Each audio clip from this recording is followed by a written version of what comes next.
पंडोल थाना क्षेत्र के रैयाम में दिखा विशाल अजगर, लोगों में मचा कौतूहल। मधुबनी जिले के पंडोल प्रखंड स्थित रैयाम चीनी मिल के समीप एक विशाल अजगर देखा गया।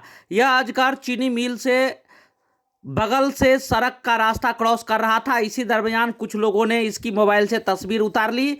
हालांकि अभी तक इस वीडियो की पुष्टि किसी भी सरकारी स्तर पर नहीं की गई है।